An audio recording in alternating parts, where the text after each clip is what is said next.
Hello students, बहुत बहुत स्वागत है आपका। तो आज हम करेंगे क्वेश्चन नंबर 8 यूजिंग थ्योरम 6.2। तो 6.2 जो थ्योरम है बेटा वो हमारी बीपीटी की कन्वर्स थ्योरम है। तो prove that line joining the mid point of any two side. तो कह रहा है कि जो लाइन ज्वाइन करेगी किसी भी दो साइड्स को, दो साइड के मिड पॉइंट को आपस में, तो वो जो लाइन बनेगी ट्राइंगल के वो तीसरी साइड के पैरेलल होगी। तो ये प्रूव करना है हमें, ठीक है जी। तो बेटा ये फिगर है इस तरीके से, एक हमने ट्राइंगल ले लिया ABC, ठीक है जी। तो क्वेश्चन में जो गिवन दे रखा है कि D और E पॉइंट ये मिड है। D पॉइंट AB साइड का मिड पॉइंट है और E पॉइंट जो है AC का मिड पॉइंट है। अब अगर हम इस D और E मिड पॉइंट को आपस में ज्वाइन कर दें तो हमारे पास एक लाइन बन के तैयार हो जाएगी DE।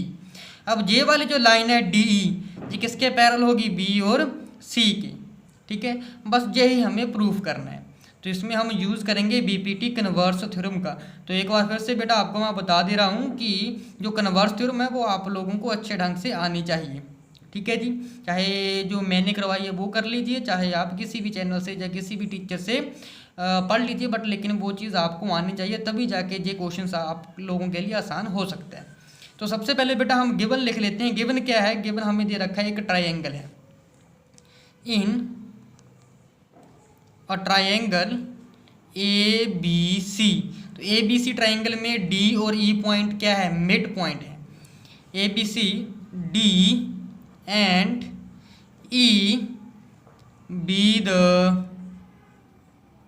Mid point. Mid point है।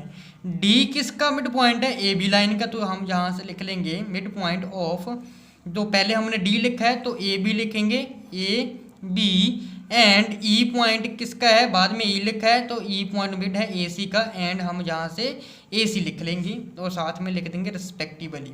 रिस्पेक्टिवली का मतलब होता है कि जो D है वो AB का मिड पॉइंट है, E जो है AC का मिड पॉइंट है। रिस्पेक्टिवली का मतलब ये है, ठीक है जी। तो ये चीज़ हमें जो है गिवन में दे रखी है, ठीक है। अच्छा, अगर D मिड पॉइंट है बेटा तो आपको ये पता है कि AD और DB ये दोनों बराबर होंगे। क्यों? क्योंकि एक जो मिड पॉइंट होता है वो लाइन को दो बराबर भागों में बांट देता है। तो E भी मिड पॉइंट है, इट मीन्स AE किसके बराबर हो जाएगा? EC के बराबर हो जाएगा, ठीक है जी। ये आपको समझनी पड़ेगी चीज़। और हमें जो बेटा टू प्रूव हमें क्या करना है? प्रूव बेटा हमें ये करना है कि जो लाइन है मिड पॉइंट को आपस में ज्वाइन करने के बाद बन रही है लाइन जो, वो थर्ड साइड ट्राइंगल की उसके पैरेलल होगी। तो DE पैरेलल होगी BC के। ये प्रूफ करना है कि DE पैरेलल है बेटा BC के, ठीक है जी। तो होप कि आपको इतना समझ आ गया होगा अच्छे ढंग से। तो चलिए हम प्रूफ दे देते हैं इसका। तो सबसे पहले इन ट्राइंगल ABC में D is the mid point. अगर D जो है वो मिड पॉइंट है हमारा ऑफ साइड किसका? AB का। AB साइड का D अगर मिड पॉइंट है तो बेटा क्या हो जाएगा हमारे पास? सो दैट, इसीलिए AD को DB के बराबर कर सकते हैं। तो क्या आ जाएगा? AD किसके बराबर हो जाएगा बेटा? DB के बराबर हो जाएगा। और DB को मैं इस साइड ले आता हूँ तो डिवाइड में चला जाएगा, तो AD बटे DB आ जाएगा। किसके बराबर रहेगा? इस साइड 1 बन जाएगा। तो इसे इक्वेशन नंबर 1 दे देता हूँ। तो इसी तरीके से सिमिलरली जो हमारे पास E है is the mid point of, किसका मिड पॉइंट है बेटा? AC का मिड पॉइंट है। सो दैट अगर मिड पॉइंट है तो जो AE होगा बेटा वो किसके बराबर आ जाएगा? EC के। AE किसके बराबर आ जाएगा? EC के बराबर आ जाएगा। AE EC के बराबर आ जाएगा। तो EC को अगेन हम इस साइड ले आएंगे तो बेटा क्या आ जाएगा? AE बटे EC किसके बराबर हो जाएगा? जो 1 के इक्वेशन नंबर 2 दे देते हैं। तो आप इक्वेशन नंबर 1 और 2 को ध्यान से देखोगे कि दोनों साइड हमारी जो है, यानी कि जो राइट हैंड साइड है वो 1 के बराबर है। इट मीन्स दोनों इक्वेशन नंबर 1 और इक्वेशन नंबर 2 में जो राइट हैंड साइड है वो बराबर है, तो लेफ्ट हैंड साइड भी क्या आ जाएगी बेटा? बराबर आ जाएगी।